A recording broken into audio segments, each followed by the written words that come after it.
শুভ দীপাবলির শুভেচ্ছা রইল সকলকে। সকলের জীবন এরকম আলোয় সুখ সমৃদ্ধিতে ভরে উঠুক এই শুভ কামনা করি।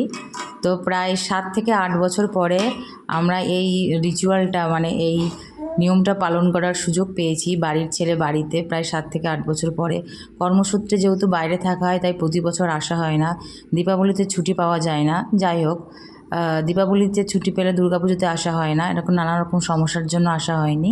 তো এইবার এটা হলো, এই যে আমাদের ঠাকুমা, ইনি হচ্ছেন মেন বটগাছ আর কি। তো এই রিচুয়ালটা আমার ভীষণ ভালো লাগে। তো এটা আমার শ্বশুরমশাই প্রথমে মানে যার যার মা তাকে তাকে দেবে, তো এইবার শাশুড়ি মা তার ছেলেকে দেবে। তো সবাই খুব আবেগপ্রবণ হয়ে উঠেছে, মানে বহু বছর পর দিল তো। আর আমার 2 কন্যাকেও শাশুড়ি মাই দিয়ে দিল।